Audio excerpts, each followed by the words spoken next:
નમસ્કાર દર્શક મિત્રો, બીએન ન્યૂઝ ગુજરાતીમાં આપ સૌનું હાર્દિક સ્વાગત છે। આવો જોઈએ આજના મુખ્ય સમાચાર। વંથલી તાલુકાના રવની ગામે ડબલ મર્ડરનો મામલો।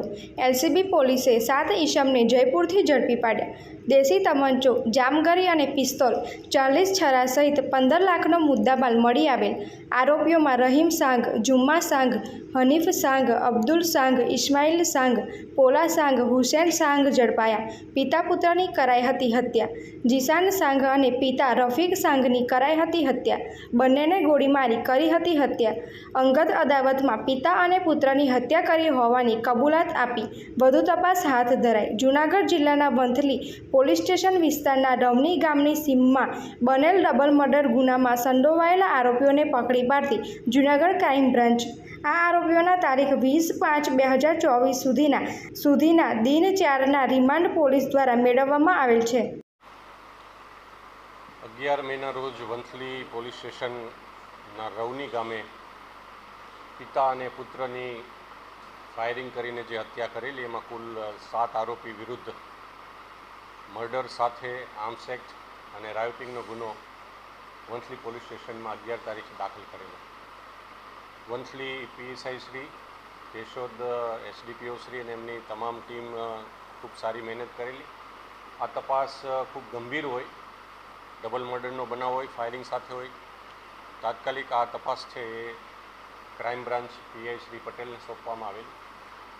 ત્યારબાદ સ્થાનિક પોલીસ સ્ટેશનની ટીમ અને સાથે સાથે ક્રાઇમ બ્રાન્ચની ટીમને આરોપી ખૂબ ઝડપી પકડાય એ માટેની તજવીજ હાથ ધરેલી।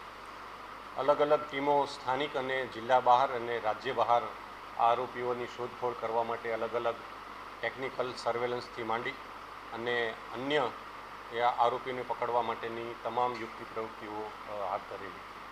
ત્યારબાદ એક માહિતી મળતા કે કેટલાક આરોપીઓ અહીંથી ભાગી અને ઇન્દોર બાજુ ગયા છે અથવા તો એમનેથી આઉટ સ્ટેટમાં ગયા છે, એ ટીમ ક્રાઇમ બ્રાન્ચના પીએસઆઈ શ્રી ઝાલા અને એમની ટીમ છે એમની પાછળ પીછો કરેલો।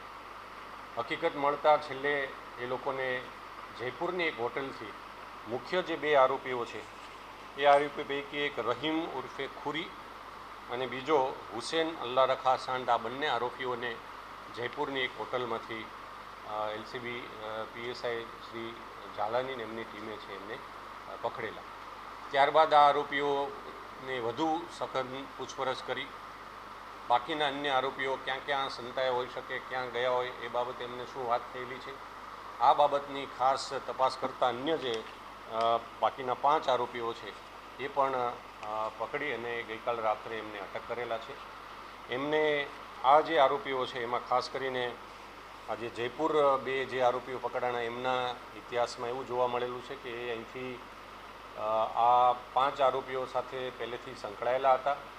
એમને ગુનાહિત ઇતિહાસની સાથે સાથે અગાઉ 1 વર્ષ પહેલાં સલીમ સાંધનું જે મર્ડર થયેલું એની દાજ રાખીને અને એ આરોપીઓની એક કાવતરું રચી અને આ 2 આરોપીઓ ખાસ રહીમ ખુરી અને હુસેન અલ્લાહ રખા એ અન્ય 5 જે આરોપીઓ છે જે પૈકી ત્યાં રવનીના એક ઇમ્તિયાઝ ઉર્ફે પોલો, જુમ્મા હબીબ સાંધ, હનીફ ઉર્ફે હનો ઇસ્માઇલ સાંધ, હબીબ ઇબ્રાહીમ સાંધ અને ઇસ્માઇલ ઇબ્રાહીમ સાંધ, આ કુલ 7 આરોપીઓ છે એ પકડી અને એમણે સંતાડેલા આંબલિયા ગામની સીમમાં જે હથિયારો જે સંતાડ્યા હતા એ હથિયારો પણ એલસીબીએ રિકવર કરેલ છે।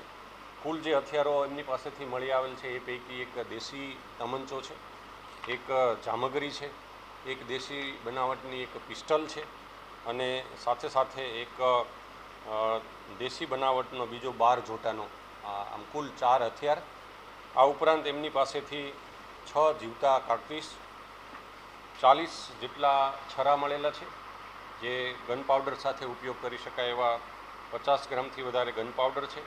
મોબાઈલ એમની સાથે એમણે જે ડોંગલ એ ખરીદેલું, કારણ કે આ આરોપી 2 જે આરોપીઓ છે એમને સમગ્ર કાવતરું અહીંથી રચી અને એ બંને જઈ અને પોલીસની પકડથી દૂર રહે એ માટે એક ડોંગલ પણ લીધેલું અને એ ડોંગલના મારફતે એ ઇન્ટરનેટ કોલથી અહીંના લોકોની ગતિવિધિ જાણી શકે અને સંપર્ક કરી શકે એ માટે જે ખરીદેલું આ તમામ સહિત એ જે કિયા ગાડીમાં અહીંથી આ બનાવના આ કાવતરું રચીને જે ગયેલા એ કિયા ગાડી સહિતનો કુલ 15,90,000થી વધારેનો મુદ્દામાલ છે એ પોલીસે કબજે કરેલ છે. હાલ આ સાતેય આરોપીઓ છે એમને અટક કરી અને એમની પાસેથી આ હથિયારો કબજે કર્યા પછી આગળની નામદાર કોર્ટની કાર્યવાહી હાથ ધરવામાં આવશે.